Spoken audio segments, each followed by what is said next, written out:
Well, hello, everyone. We are so excited to be with you today, and welcome to Beyond Sunday from King of Kings. And I'm excited because we're here with Pastor Mark and Sharon Zehnder, and we are taking last week's series beginning of Legacy and going deeper with the questions, and then even bringing you, Sharon, in to hear all the thoughts that you have, your perspective, and then also, of course, any corrections from what was shared on the stage.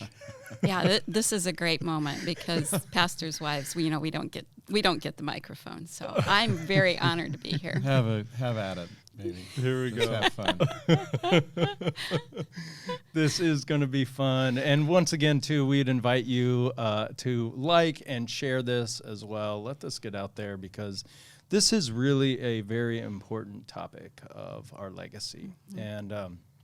And you know, Mark, you shared a little bit about your grandfather and your father and what they shared with you, which mm-hmm. was to preach the gospel and love the people. And boy, you both have done that. I'd be curious, Sharon, just can you share a little bit about Mark's dad and that whole legacy? I met Mark's parents, and I think I was especially drawn to his mom. The thing I remember about Arlene, and she's still living, she would make every person feel special. She kind of would learn something about you so that when you came to visit with her, she would either have your favorite cookies or a favorite snack or something. And she did it with grandkids too. But I noticed that right away. I felt a very unconditional love from his parents, and they liked me right away. I think they were comparing me to other people that he had in his life. Oh, wow. Wow. No, we just... I liked them, and they liked, it was good. Yeah, and of course, Mark and I, we knew pretty soon after we started dating that we wanted to be married to each mm-hmm. other. So, I mean, I knew these were going to be people that were in my life, and I loved his whole family. Mm-hmm. So, mm-hmm. his dad, what I loved about his dad is that, boy, did he preach the gospel. And he was a very humble man.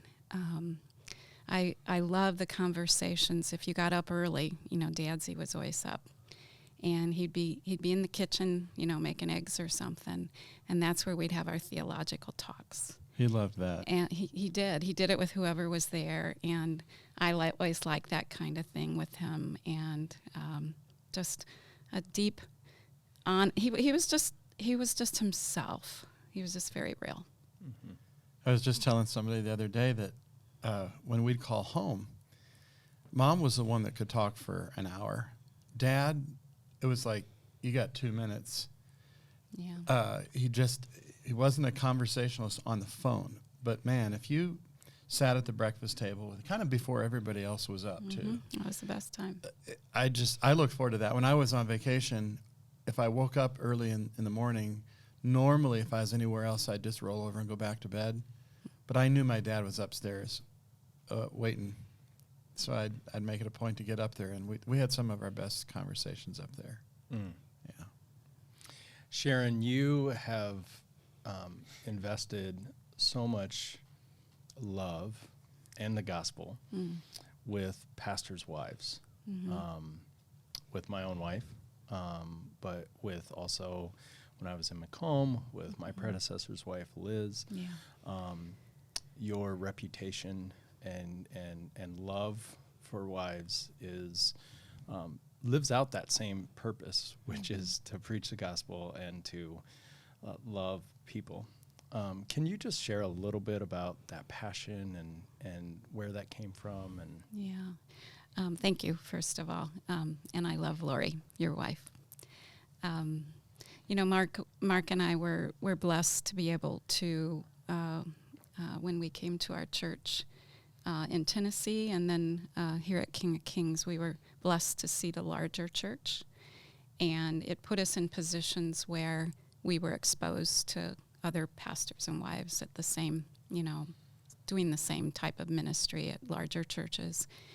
And that put me in a position where I was on staff with Pastoral Leadership Institute, and my role was specifically working with the wives for retreats, but working with the gal in charge of it, Diane, who was over the whole women's program. And when Jackie Esch started the women's program, we had very distinct, what do you call them? Not goals, but these are the things we're trying to do. With anything that starts, you want to have a target of what you're going for. And one of those things is, as you know, Greg, pastors' wives are all different. Some of them, they know they're marrying a pastor when they become a pastor's wife. Some of them, it's a career change and all of a sudden they're a pastor's wife, and some of them have come from different backgrounds. So every pastor's wife looks different. And so one of the things as being a part of that Pastoral Leadership Institute was just helping every woman to be very solid with who God called her to be, uniquely different. You don't have to be somebody else's, you don't have to fill their footsteps. Just be yourself, and helping them, through Bible studies and just a lot of work, to help them know that if they didn't know it. And because from there, then they can be that good support, for their husband, and not get caught in what does everybody expect me to do? Just to be yourself and to be a support for your husband and who God's uniquely called you to be. So it works really well, but if you don't have those things in place, and I know I learned this at our first church, trying to just be who they wanted me to be and trying different things and realizing, that's not me. And there were some great areas, but there were other areas that I told Mark, I'm never going to do that again because it wasn't me. Yeah, I think it's safe to talk about the quilting group at our first church, because none of them possibly could be alive still.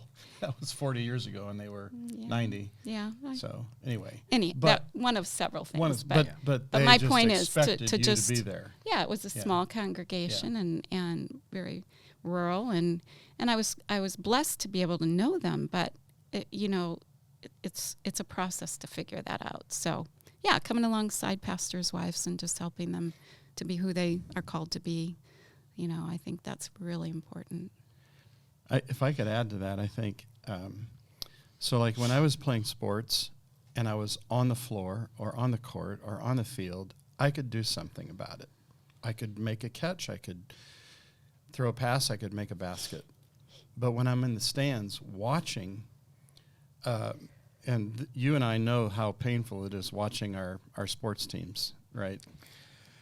So anyway, you can't do anything. Whole another podcast. Yeah, you can't do anything, and I think that's a lot of times where pastors' wives are. Their husbands, they see what's going on, but they see what they deal with, and other than loving him and praying, there's not a lot they can do, and that would be really hard. Yeah. The topic of triangulation that I think happens so easily, and I'm so guilty of it, and I know better. But, when someone can't get to the pastor, a lot of times they go through the pastor's wife, and, that can create a lot of stress. And, I mean, I know I've done it. We've navigated through it. But, just being educated about that, how dangerous that is when someone is not trying to go directly through it's not my job to be the pastor, but, I have my gifts are encouragement and caring. And so, if somebody comes to me, it's hard for me to, you're going to have to talk to him about that. Mm-hmm. So let's talk a little bit then about, because we did talk about how to navigate through the valleys, and then also a little bit of the mountaintops. And you guys have been through valleys in ministry, and then have certainly been on mountaintops. Yeah. Your reputation and legacy, and just what's known about King of Kings, and the impact and influence is worldwide. So Mark, you shared a little bit in the valleys of walking with Jesus and knowing He's always there with you through those valley parts. Can you go a little deeper of just when we're in the valleys of, and when we're in the valleys, I think we feel alone, we feel isolated. That's where Satan says God's not even here. Right. Can you talk a little bit more about that? Sure. Sunday, I had talked about how going through some of those valleys early on helped me to learn the venting and lamenting phase of life, where there are just sometimes you just have to say, this really stinks, and this is really hard, and I don't like it. My issue was that time could go on too long. And so, Sharon was, I think if we look back on our 40 plus years of marriage, there was one time, right? You know what I'm talking about? Yeah. There was one time Changed when my life. we're in the valley and we were not safe for each other because I would deal with all the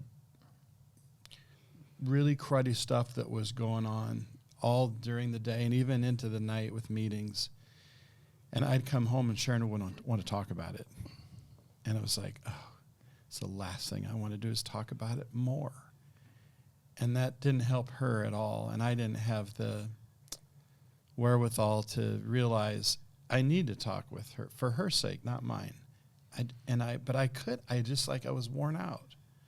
So we started missing each other. And I think Sharon was saying we weren't safe for each other. We had to find somebody outside of ourselves to talk to, and then get counseling because it was so hard. We were okay,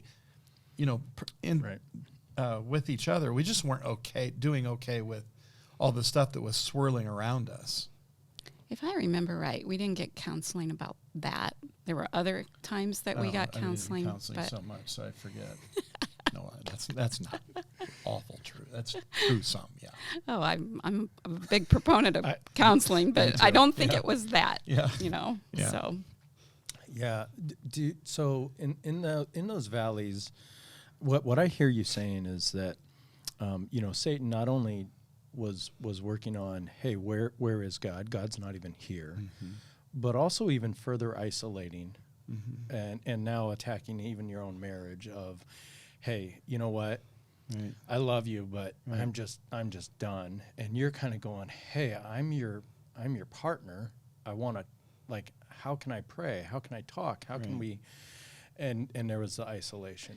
Yeah. Yeah, and she wasn't just experiencing our relationship and how we were dealing with it and wanting to help me, though she's always wanted to help me. She had her own individual pain. She was experiencing what the members of the church were experiencing, just as a person herself. Yeah, can I go into that from my perspective? Please. So just as he described his, and we've been through several of them, but this one was more intense than the other, and it was such a confusing time. And where we would normally have each other, because it was so confusing, we weren't safe for each other. And just like you get the news, things are rapidly changing. It was a season of a lot of that. And he was maxed out. And so it was during, you don't know sometimes you have faith until it gets tested. And this is where I didn't have anybody but the Lord. And I dug in deep with the Lord. And the odd thing is he was quiet. Normally he'd speak to me through the scriptures. And I was hurting so badly, and he was so quiet.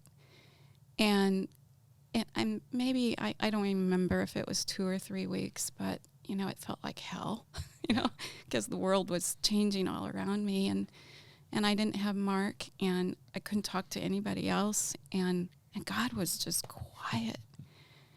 And then I didn't know anything else to do, though, except to continue in reading. I kind of had my daily routine, and I'm just calling out to the Lord, and there's just so quiet. And then one day he broke through, and it was so intimate that it changed my life. And it actually, I think, set me up for the ministry that I did in the community with grief, because he spoke so loud and he spoke so clear. And it was exactly what I needed, because I felt like, I felt like he was there, but I didn't know where else to go. And he spoke so clearly to me that I was okay. I mean, I was okay to keep fighting. And my mantra was just take every thought captive and make it obedient to Christ. Take every thought captive, make it obedient to Christ. I mean, there was so much crud and so much unsafe stuff and confusing stuff that all I could do was just take every thought captive and make it obedient to Christ, trying to keep my mind out of the gutter. But there was an intimacy that, I had never had with the Lord before that. And he came through. And it's just so curious to me that he waited. But that was a big part, I think, of what I needed at that time to know, that he's just not somebody I control with, just call out and he's going to answer me every single time with what exactly I think I need. He knew exactly what I needed, and he did it at just the right time. Mm. Yeah. Wow. Thank you so much for that, just raw honesty and care. I think those valleys are things, too, that a lot of times, especially as we see pastors and wives of larger churches, that I think people just don't realize what sometimes has gone through. Yeah. But there are mountaintops that we get to. Mm-hmm. And my gosh, such mountaintops. I mean, I just think of just so many that I know of, and there's so many more. Your hearts for the world and missions of the world, Africa.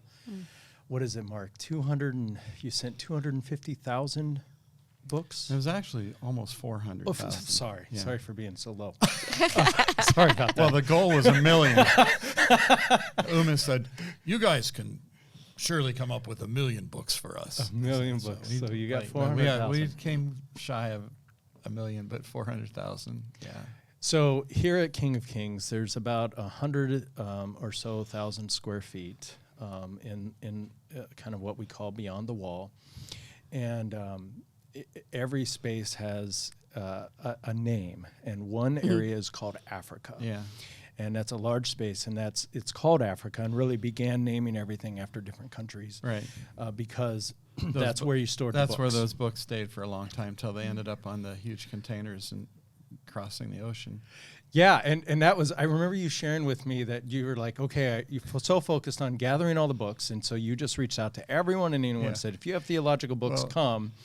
Well, so here's the funny part of it. So we were in Tennessee at the time, at our church in Tennessee. Mm-hmm. And so Uma came to me and Brad, pastor here at King of Kings, and with this dream. And I looked at Brad, and Brad looked at me, and he said, "Well, we've got the space to store it if you can get the books." It's like, okay. So I was in charge of getting the word out to the United States that we're collecting books. So people just started shipping books here. And and then you thought, but so we think of that and we think, okay, that's a lot of books. But what we don't know, what the average person doesn't know, is what would happen when a pastor over there got a book. That pastor, most of them had Bibles. Most of them, not all of them. They're pastors. They didn't all have Bibles in some of the places where we were.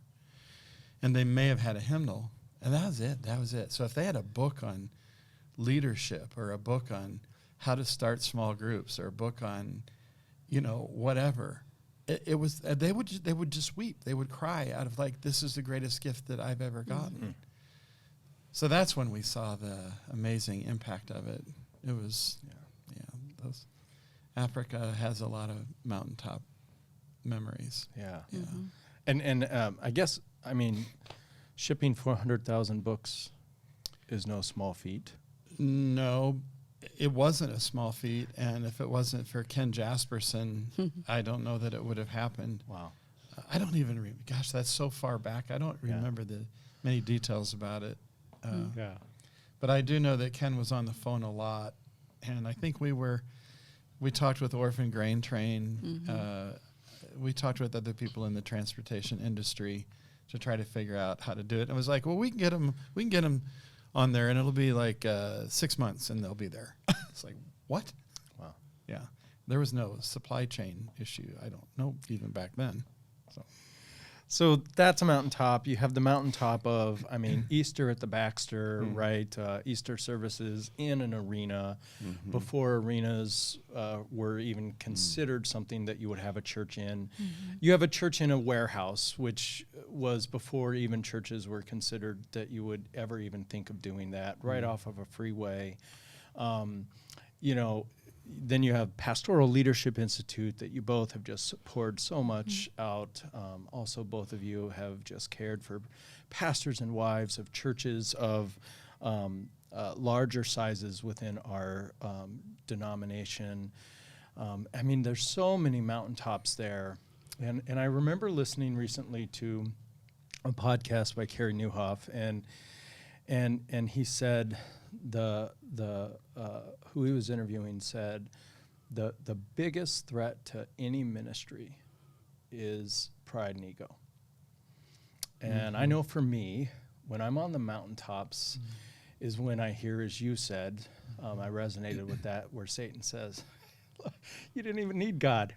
You know, like, way to go. Yeah. How do you, I mean, you know, the shadow that you both have casted is long, but you've also remained in that, saying it's not your shadow, it's the shadow of Jesus. Just talk a little bit through that, because that's not something that's easily done, and not something that just happens. I can think of a lot of things to say to that, but I think it all starts with, but I know the truth. I know who I am. I know my failures. I know my weaknesses. I know my sin. I know them too. Oh boy! Wow. No, I mean, we're gonna go that way. It's funny, but it's not funny. You know what I mean? Of course, we know both one know another's. that. Yeah, we know. Yeah. So, you know, gosh, we were at a wedding reception a few months ago, and the bride-to-be, or was it before or after? I can't remember before or after, but the bride was talking about me and Sharon. And she was talking about these giants, these spiritual giants. And I'm like looking around who's she talking about? And she's talking about us. And I was like, that is not something that I think I am. I'm not. And maybe that's why God allows the valleys, because when we're on the mountaintop, we remember how bad it was to be there. And I think I always tried to say, I want to live in the middle of that. I don't want to live for too long on the mountaintop or too long in the valley. I kind of want to be in the middle. And don't let your highs get too high. Don't let your lows get too low. Just try to find your way into the middle, because that's a safer place to be. And also, Greg, my grandpa and my dad, you know, once again, instilled that in me, you know, that what I said Sunday, Dad would say, good sermon, but don't let it go to your head, you know, like, because he knew how dangerous pride is. You know, pride goes before the fall. So.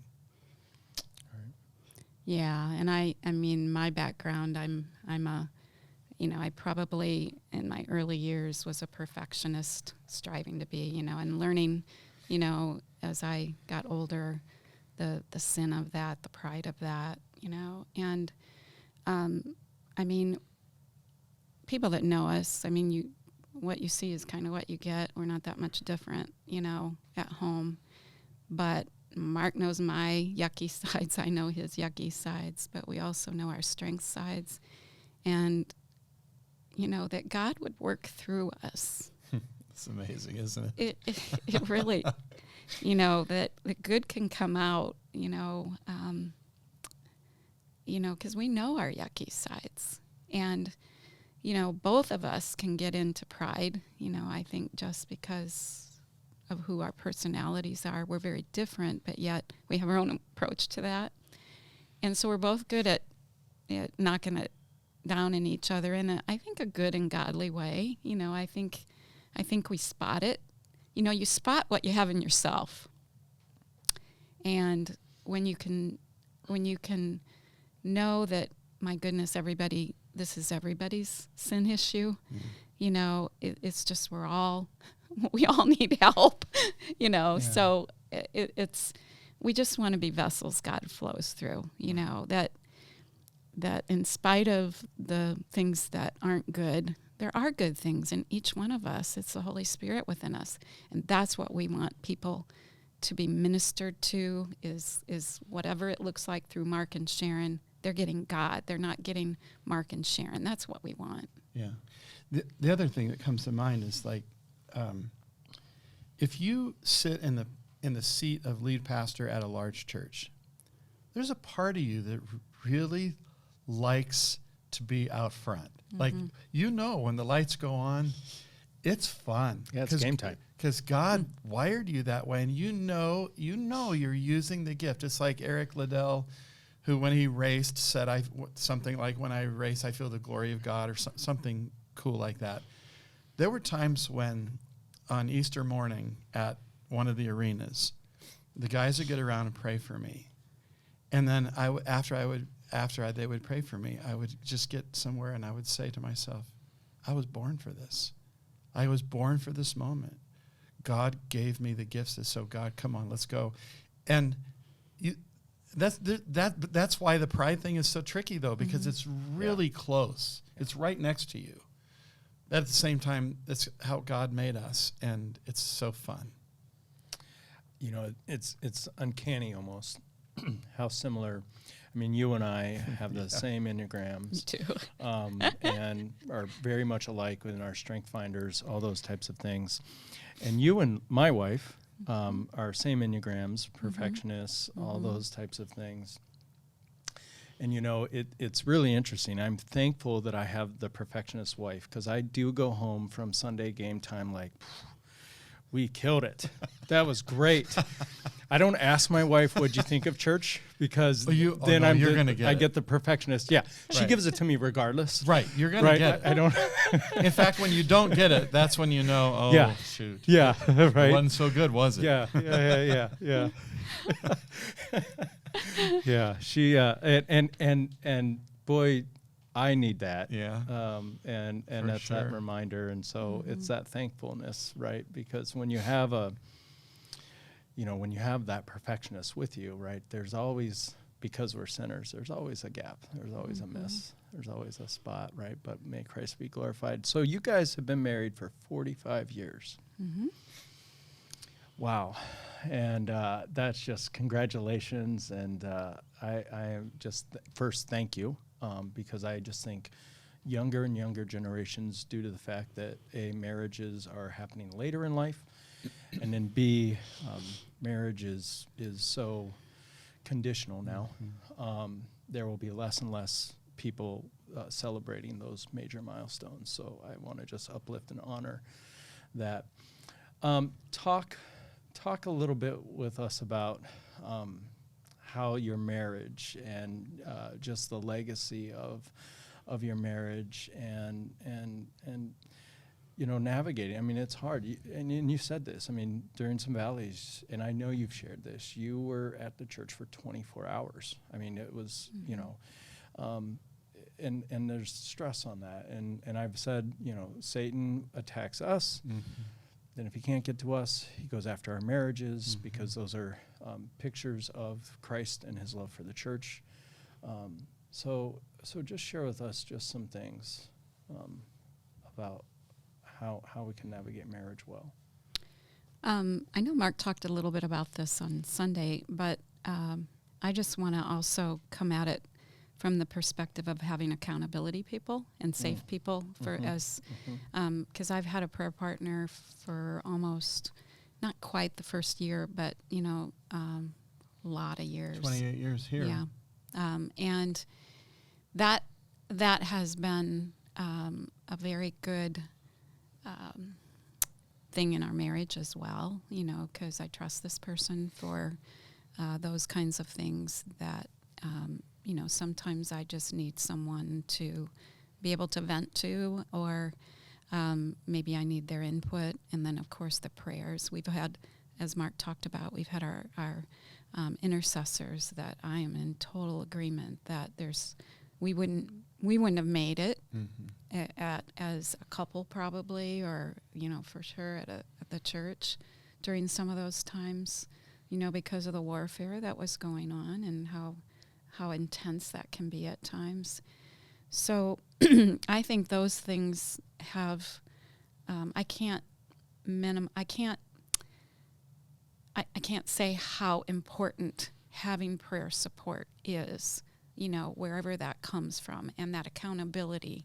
I know Mark's had that at different levels in different ways over the years. And then the other thing is we have invested in our marriage over the years. We've taken retreats. We've done different things. I'm a big believer in that, in setting aside time to, if it's not a structured marriage thing, I like to plan, and I like to, just do different things. So, just fashioning different things that cause us to have to talk about things that we wouldn't maybe talk about. And then, as Mark, as Mark mentioned, we've had conversations where we've had to learn how to communicate, more effectively, where we were talking to each other, but we were missing each other, and just perfecting that art of communication, which can be done through books and Bible studies and things like that. So that's kind of my extra that I wanted, to add into that. We've invested. Yeah. Yeah, I think other than beyond what I said on Sunday about this, I remember when we were about to get married, my dad, which by now should be obvious, is a pastor, was a pastor, he said, well, I'll marry you, but I'm not going to do the counseling. Well, then he did counseling with us all the time, but it wasn't formal, And I do remember one time when he said something like, he said two things. The Bible talks about not going to bed at night with anger. Get it settled before you go to bed. And he said, so there are times when you got an issue, but it's not a huge issue, and you just say, we need to talk about this, tomorrow, and you can both agree. But there are some times when it's just like, no, tomorrow, we got to do something, we got to talk this out. And he also said the worst thing that you can do with words is call somebody a name. Mm-hmm. And still remember that.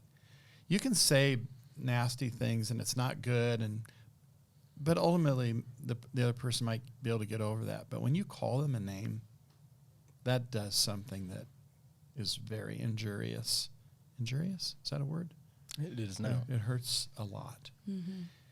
And I think that I can probably count on one hand, thankfully, no more than one hand, times when, I'm not going to say, speak for Sharon, but speak for me, where I've done that. And it was like, oh gosh, that as soon as it came out, it was like, oh, that's going to hurt. That pain's going to last for a long time. So just to be super careful with our words and our communication. And I think we have a pretty good grasp of good communication. I think we're good at it. Well, the other thing I think is that's so important is I've always known from the beginning Mark respects me. Mm. And he loves me, but I've always known he respects me. And no matter how ugly it gets, or, which, we've had We had lots of ugly moments in our marriage, but I always know he respects me and loves me, even when it's rough. And I think he knows that of me too. We're committed to each other. So we want the best. We want the best for each other. We want to be the best for each other. mm-hmm. So I think we try to draw that out. The other thing about our family is that laughter is just a joy, and laughter is huge. That's why I married him.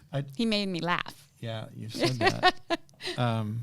And you've also said that in times in our family where there was a little stress or a little tension, that I had this way that nobody else in the family had to be able to bring some levity to it that just diffused the situation.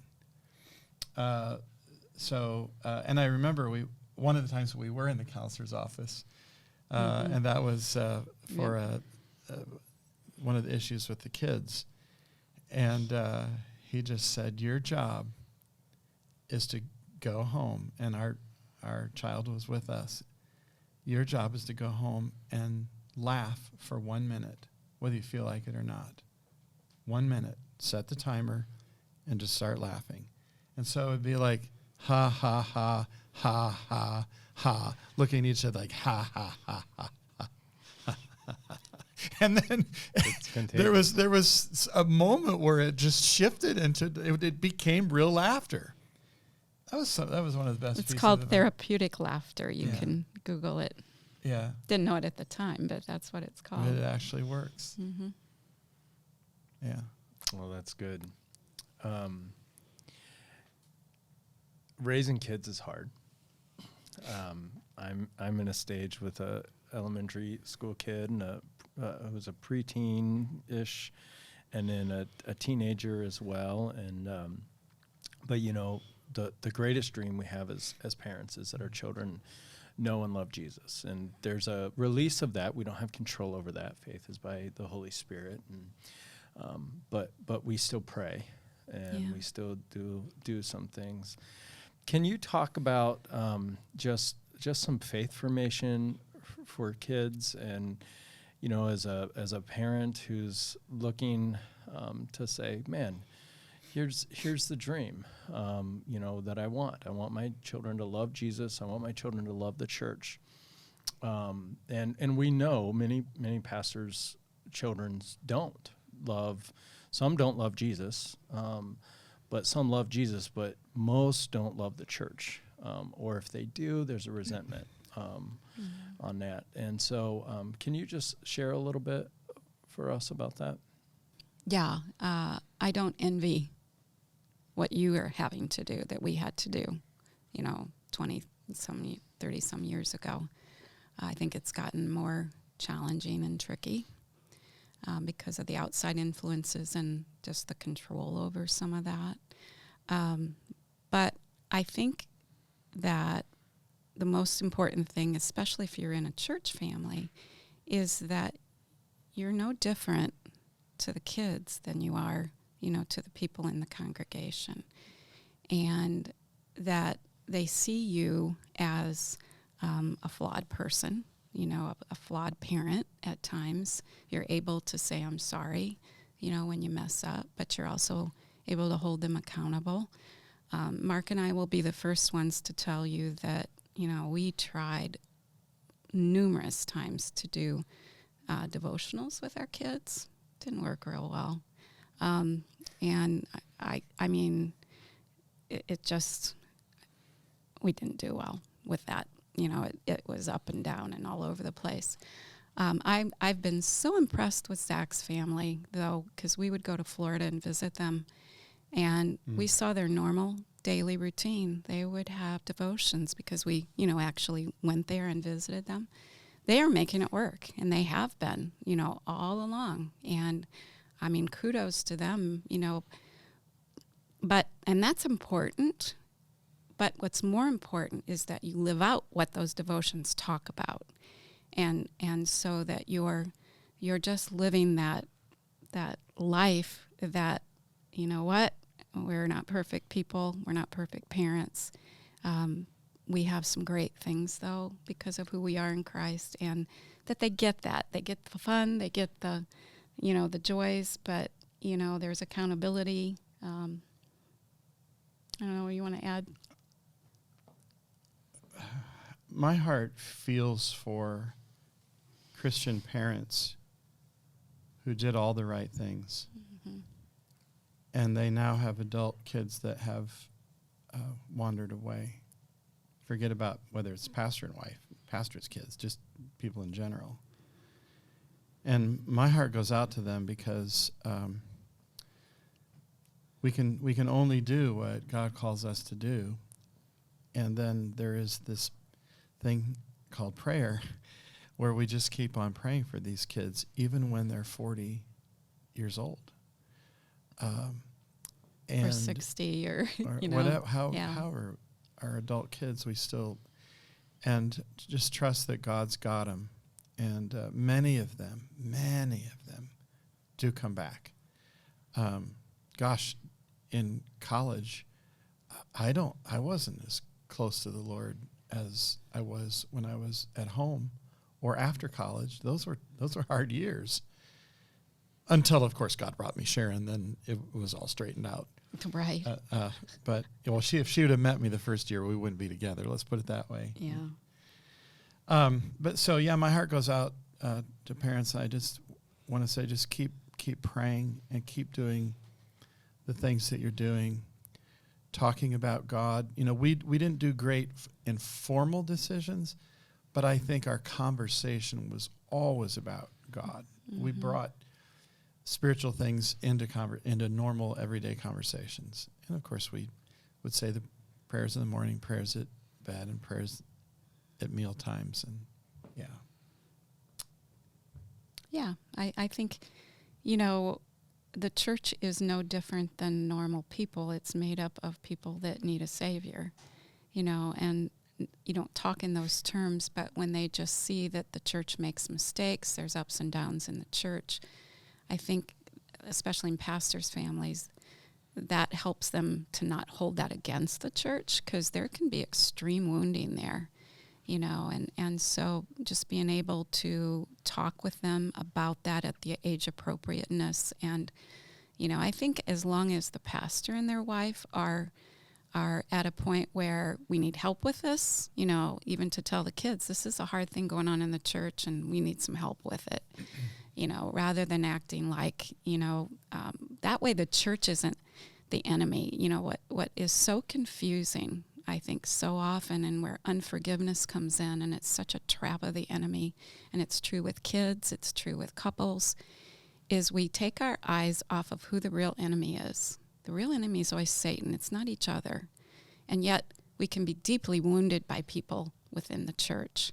And so when the talk at home is about something about Christians and what they've done wrong, and when a parent can redirect that, but that there go I, but by the grace of God, we're all, and we need to pray for people. They're not the enemy. The enemy is always trying to take the church down. He's always trying to take Christians down. And so I think when that can be clarified and age appropriate, for kids, because then they're going to be drawn to their Savior. They're not going to pull away from God, because, God didn't make this happen the way it was supposed to happen or something like that, if that makes sense. Just to add back to the pastor and wife kid thing, if there's anything I would say to a pastor that's about to start raising kids, or a pastor that's married, I would say, remember what Jesus said. You're to love your bride. You're not to love the church. Jesus loves the church. Pastor, you don't need to, as much as I love people and I love the church, I'm not called to be the principal lover of the church. I'm called to love my wife. And if I do that, the kids see that. Mm-hmm. I've always said the best thing I did for my kids was I loved Sharon. Absolutely the best thing I did. And they knew that. They also knew that they couldn't get us apart. We were always going to be in the same spot, no matter what. Even if we disagree, we'd figure out how to agree, and then we'd have one word, right? So if a wife feels as though her husband is married to the church, he has a mistress, she's going to resent the church. He's got a mistress. Like, how do the kids feel if they know their dad has a mistress? They're not going to like the mistress either. So they're all going to have this thing. I don't like the church at all because the church has taken my dad away from my mom and me.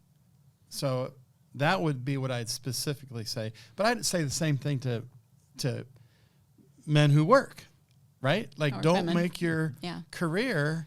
You only got your kids for 18 years ish at home. You know, do your big fun stuff with work. I mean, work hard, but be home. Take care of your kids. Take care of your wife. Yeah. And the same for women. I mean, Yes, yes. women they can fall into the exact same trap of, where the work or other things become, more important than that, marriage relationship or the kids. Juggling all of that, it's I think hard. that's great right now too about where we are is that I don't have to figure out, now that all my kids are gone, I don't have to figure out how to love her. And we're getting ready to go into our retirement years, and we don't have to back up and do a lot of work to get ready. We're ready, and that's fun. Yeah, it is. Well, what I really value is, and I want everyone to at least hear this. You're not just sharing words. Like you live this out and you set this up, and I'm a benefactor of that. I mean, I had a thought before I came here to King of Kings. I had the thought of, to reach more people, to do more things. The nature of just a large church, because I was in one, was I'm not home. And candidly, before I got here, I was 6 nights out of the week not home. And, the kids, Lori did dinner on her own with the kids and all those things. And I would do leftovers and get home 7:30, 8 o'clock, say goodnight. Wasn't home. And when I came here, that wasn't the rhythm, wasn't the expectation. And what it taught me was you don't have to sacrifice in order to reach more people.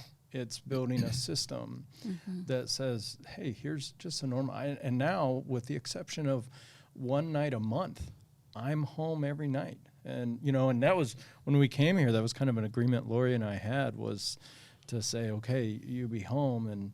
And then she got what she wished for, and I think sometimes she'd wish I would be gone. Don't you need more meetings at church? So no, but it really, and I think that's a false dichotomy that's up there, right? Yeah. And or that, especially as a pastor, or even a worker in a career industry, right? I have to do these things in order for my job to be successful or my job to be done well, and it's not. I mean, and so I really appreciate that, because it's not just words from you two, and I just got to say thank you, because my marriage, my kids, Tessa doesn't remember that I'm not home now. She just remembers, oh, Dad's always here. Praise God. So yeah. Leroy will tell you, because we talk about this all the time. When he first got here, I said, there's a couple things you need to know. One of them for sure is this: you'll never get it all done in a day. Just go home at night and be with your wife and your family. It'll all be waiting for you in the morning. And that's true at a place like this, and a lot of businesses and where people work. It's like, you'll never get it done today. Do the best you can. Go home to your family, and then it'll be there waiting for you in the morning. A question we didn't get to on Sunday that I'd be curious about, and this falls under the love God's people. God's people are all people, and some are difficult people. So how did you guys do that? How did you navigate that? And this isn't just pastor to people. I mean, we now live in a world where we're just always surrounded by difficult people. And Jesus loved difficult people as well. Sometimes it was Peter was being difficult, or James and John, or their mother. So kind of walk walk us through some of that. How'd you do that? Because you guys have done that well. Boundaries. If I had to say it in one word, it's learning boundaries. You know, I'm not the savior. Mark's not the savior of people. You know, you could work 24 hours a day and do everything, and still people would be hurting or you know, needing help. And so I think it's finding the boundaries that, and it is so hard because you care. I mean, we're in ministry because we care, and, you know, even what I do, you know, with my work, it's a caring profession. And so to be able to say I can only do so much, and kind of setting those boundaries, and then trusting that the Lord will either, you know, whoever they're referred to or whatever care you're able to give, knowing that's what you have to stop at, and knowing the Lord will take care and build upon that or work through other people. That's what I would say. You have a different perspective, I'm Well, I sure. have so many things I could say about it, but I think I'll start with what I learned a long time ago, which is hurting people hurt people. So if I know someone's going to be coming at me with anger, and it can be bad, like really bad, I just said, God, help me be the person that breaks the cycle of hurting people hurt people. Because this person that's coming at me, and I know it's coming, like I've been there enough to know when this person comes up a little bit closer to me, it's gonna come out. So I actually learned a mental thing that I would do. I would put plexiglass in front of me. And Visually. well, mentally, obviously, I didn't put the physical plexiglass, but in my With COVID, you can now. just right, Just grab it off your desk. That's what he was doing. But like literally, I would mentally put that in front of me I'll just say it, as they vomited all of their anger and bitterness and everything at me, and it didn't hit me. And I knew they were hurting. I knew they had to get it out. When you have to throw up, you got to get it out. And I knew they had to. Now, afterwards, I had to get cleaned up or get the plexiglass. And I learned that I might be angry too, but if I share my anger back at that person, that's not going to do any good. So I had to go to other people to say, this just happened. You know, that really stinks. So this is where it gets funny and not funny. So this would happen to me. And I would come home and I would talk about what happened. And I would now talk about this person. Say, I can't believe what they did. They did this to me. They're like, what? And I'm venting. And Sharon, because she's so, she's such a good person. This is where we were missing each other. Her heart is so good. She sees the best in people. So she would start explaining to me why they might have said what they said and how they said it. And and it was like, no. Like, I'm your husband. Like, be on my side, not their side. Call them a jerk, please. So anyway, we learned that. And she's way better at that now, too, by the way. Yeah. So she recognizes, and it doesn't happen much anymore. Thank God. Yeah. I mean, now that I think this is one of the reasons, Greg, why you want to make it to 40 plus years in ministry and retire. People stop saying mean things to you. They start saying, everybody's saying, I haven't had a person say a mean thing to me. I probably shouldn't say this, but in a long time. It's like, there's just all nice things now. It's like, wow, that's kind of fun. Yeah, that's good. I think that's really helpful. That's really helpful. Is that the kind of difficult people you were envisioning, or is it a different type of? I think the reality is like, so being in a church, as you guys know, there is no other organization in the world like this, right? In the business world, if your customer doesn't like anything anymore. They might fire an email, but then they go and say, I'm taking my business elsewhere, I'm doing something. In the church, if people don't like a direction something's happening, they'll come up and tell you, and then they show up again the next Sunday. And tell you again. And tell you again. 2 minutes before you're ready to preach. Right, yeah. And so or sometimes, and the thing is, and where I really think this is true is we are filled with people, and people of faith are filled with passion. And they're passionate about Jesus. They're also passionate about the way they were raised for Jesus. Yeah.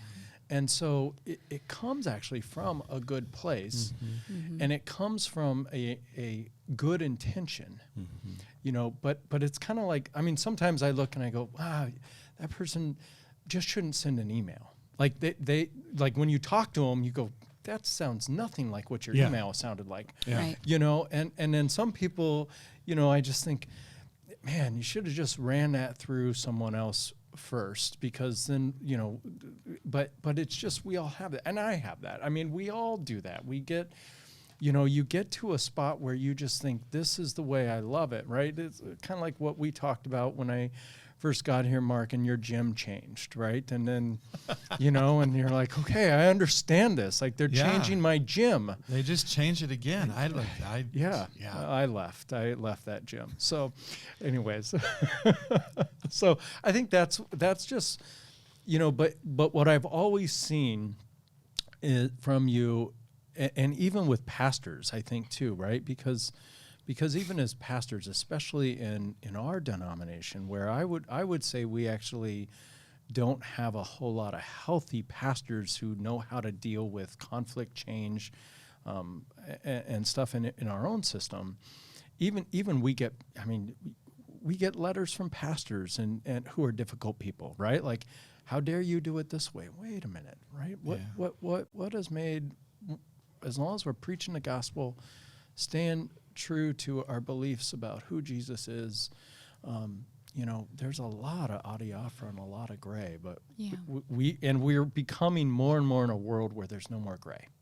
It's just my way or the highway. Yeah. And so I just think you guys have really shown great ability to navigate difficulty, and I think that's something important in our world. It's not easy. I mean, yeah. All right, let's get to some kind of fun questions here to wrap up today. Mark, I loved what you said for what you would tell your 20-year-old self. And so for those who weren't here Sunday, what would you tell your 20-year-old self? Don't stop pursuing her. Yeah. Because when I was 19, I saw this beautiful blonde at Concordia, Ann Arbor, and I began the pursuit. I was going to conquer her. I was going to convince her that she should be my wife, and I was successful in that. But it's like what guys can do is, like, after that, then they've accomplished their job, and it's like, man, don't just always keep on pursuing her, keep on wooing her, keep on loving her, keep on blessing her, keep on treating her like a queen, and the longer that we have together, the more I can't imagine, and I don't even want to think about it, because we know that life does at some point come to an end, and one of us is going to, in all likelihood, if both of us went at the same time, that'd be tough on the kids, but it would be great for us. But anyway, all that said, I just don't want to ever take her for granted. So that's what I'd tell my 20-year-old self. Sharon, I'm going to ask you 2 questions on this. So the first one, what would you tell your 20-year-old self? Boy, that was just a season of really getting to know each other, and I mean, just a lot of fun for us. And so just enjoying that season of life. That was, just the time that we had investing in other friendships and everything too. Just enjoy each other. Okay, second question for you, and this just will be, what would you tell 20-year-old Mark?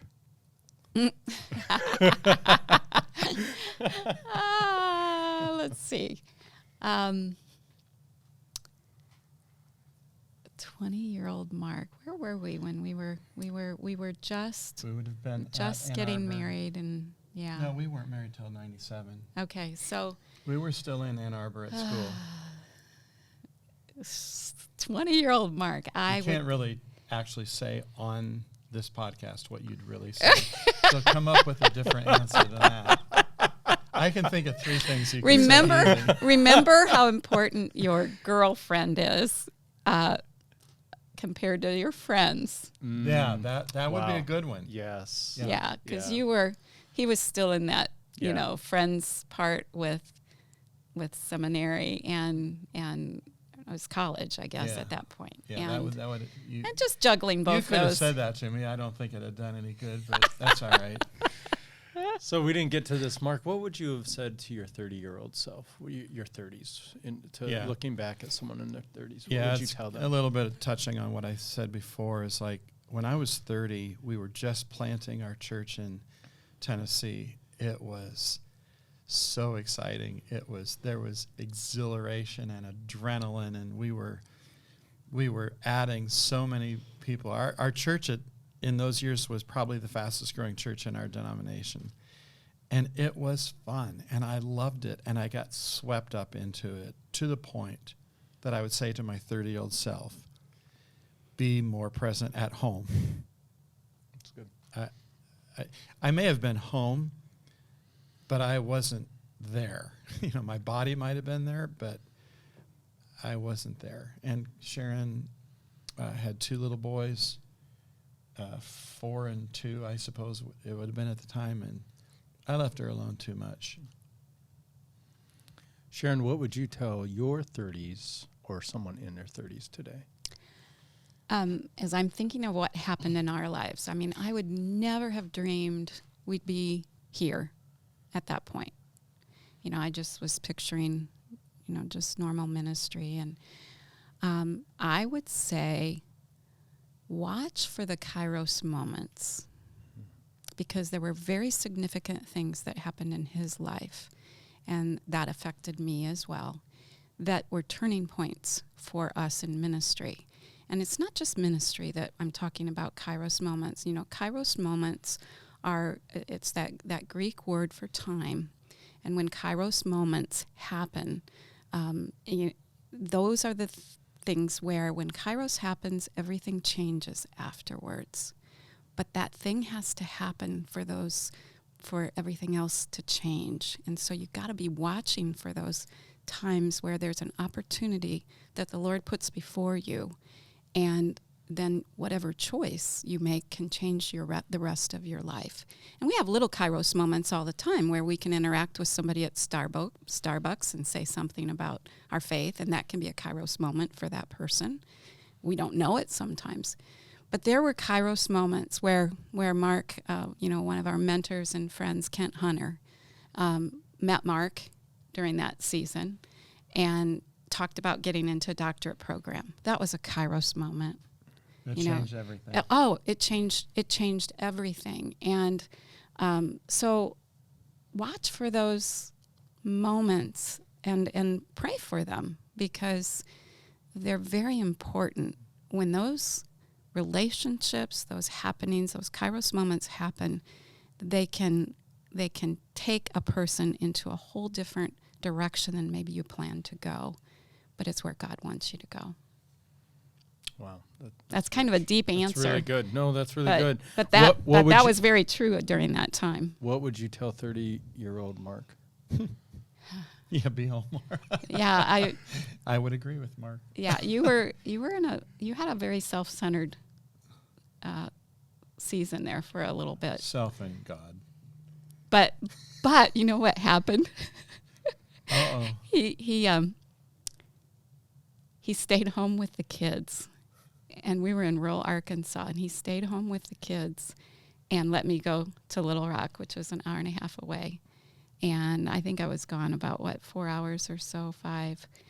And he came home. You came home. Yeah, I came home, sorry. And he said, trying to remember the exact words. I had no No, idea. he did. He said, I had no idea what it felt like to be you. That was the best thing that could happen. Wow. Because I was a stay-at-home mom at that time, and it was it was rural and wasn't a lot of opportunity to do a lot, and we didn't have any finances to do anything.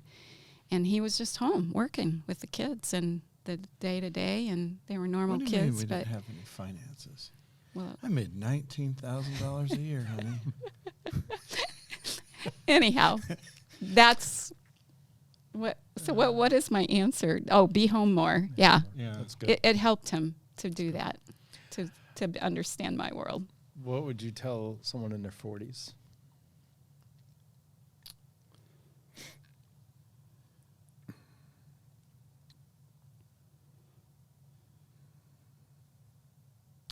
Wow. I figured out myself in my 40 when I turned 40, but thinking about 40s, you're in your 40s. What would I tell you? That's the way I can look at this. It's going to be okay. Those girls are going to go from that, especially the teenager who now thinks you don't know anything.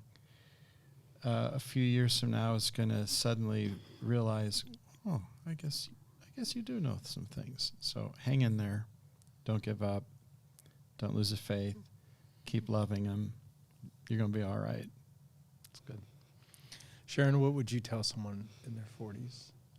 What I remember during that period is God's a very redeeming God. So, his ways may be way different, but his heart's always about redemption. And what I said before, remember who the real enemy is. It's not people. It's never people. What would you tell 40-year-old Mark?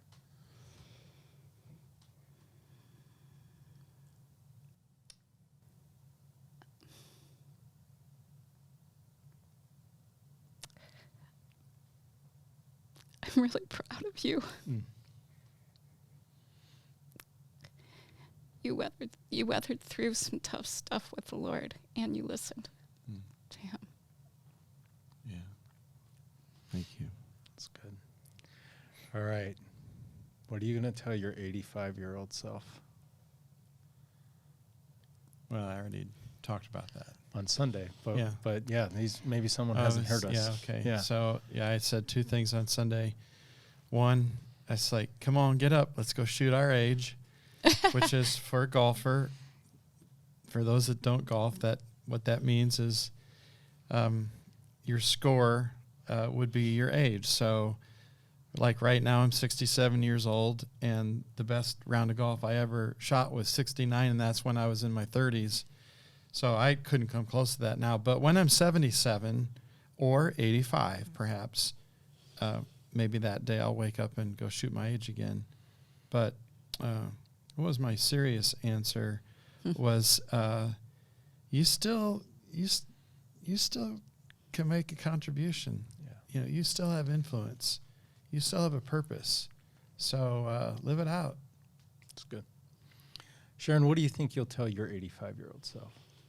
Oh, just enjoy family, the laughter and the closeness that you can have with family. More children are a blessing from the Lord, the grandchildren, and just that would be my fun answer.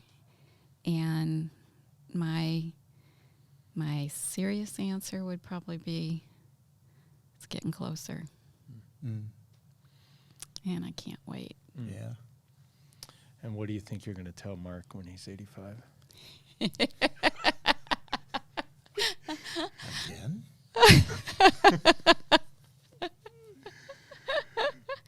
What would I tell you when you're 85? Let's just keep having fun. Yeah. There you go. Yeah. Guys, this has been so rich for me, and I know for anyone that's watching or listening this. And so thank you for just your openness, your honesty, your vulnerability, your laughter and your fun. And from the bottom of my heart, too, thank you for your friendship. Love you guys. Amen. Love you too. Thank you. Like and share this with someone and continue living out your legacy.